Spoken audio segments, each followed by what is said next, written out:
ইমাম কুরতুবী রহমাতুল্লাহি আলাই ঐতিহাসিক রিওয়ায়েতের বরাত দিয়ে উল্লেখ করেছেন যে তারা যখন হযরত ইয়াকুব আলাইহি ওয়াসাল্লামের দৃষ্টির আড়ালে চলে গেল, তখন তারা ইউসুফ আলাইহি ওয়াসাল্লামকে নামিয়ে দিল এবং তিনি পায়ে হেঁটে চলতে লাগলেন। কিন্তু অল্প বয়স্ক হওয়ার কারণে তাদের সাথে সাথে চলতে অক্ষম হচ্ছিলেন। আবার তাকে হত্যা করার ব্যাপারে ভাইদের পরামর্শও টের পেয়ে গিয়েছিলেন। তাই তিনি এক ভাইয়ের আশ্রয় নিতে চাইলেন। সে কোনরূপ সহানুভূতি প্রদর্শন না করায় তৃতীয় চতুর্থ এমনইভাবে প্রত্যেক ভাইয়ের কাছে সাহায্য চাইলেন। কিন্তু সবাই উত্তর দিল যে তুই যে 11টি নক্ষত্র এবং চাঁদ ও সূর্য তোকে সিজদা করতে দেখেছিস, তাদেরকে ডাক দে, তারাই তোকে সাহায্য করবে, আমরা তোকে সাহায্য করতে পারবো না। ইমাম কুরতুবী রহমাতুল্লাহি আলাই এর ভিত্তিতে বলেন যে এ থেকে বোঝা যায় ভাইয়েরা কোনো না কোনো উপায়ে ইউসুফ আলাইহি ওয়াসাল্লামের স্বপ্নের বিষয়বস্তু সম্পর্কে অবগত হয়েছিল।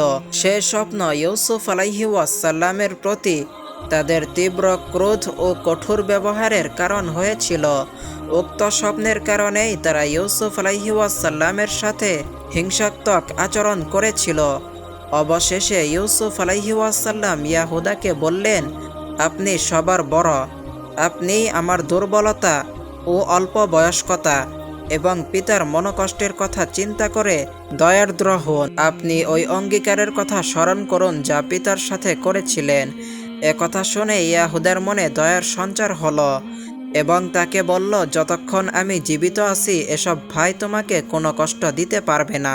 তখন ইয়াহুদার অন্তরে আল্লাহ তাআলা দয়া ও নায়াগুণ কাজ করার প্রেরণা জাগ্রত করে দিলেন। সে অন্যান্য ভাইকে সম্বোধন করে বলল, নিরপরাধকে হত্যা করা মহাপাপ। আল্লাহকে ভয় করো এবং এ বালকটিকে তার পিতার কাছে নিয়ে চলো। তবে তার কাছ থেকে অঙ্গীকার নিয়ে নাও যে সে পিতার কাছে তোমাদের বিরুদ্ধে কোনো অভিযোগ করবে না।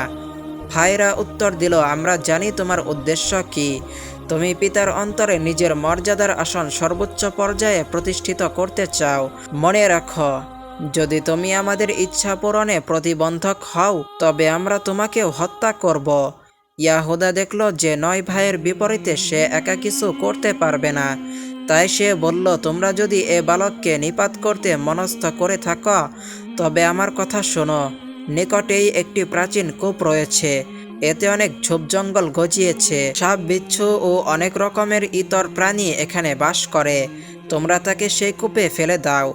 যদি কোনো সাপ ইত্যাদি তাকে দংশন করে শেষ করে দেয় তবে তোমাদের উদ্দেশ্যও সিদ্ধ হবে এবং নিজ হাতে হত্যা করার দোষ থেকে তোমরা মুক্ত থাকবে।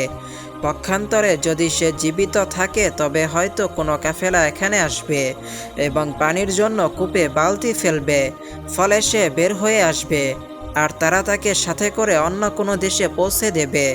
এমতো অবস্থায়ও তোমাদের উদ্দেশ্য হাসিল হয়ে যাবে।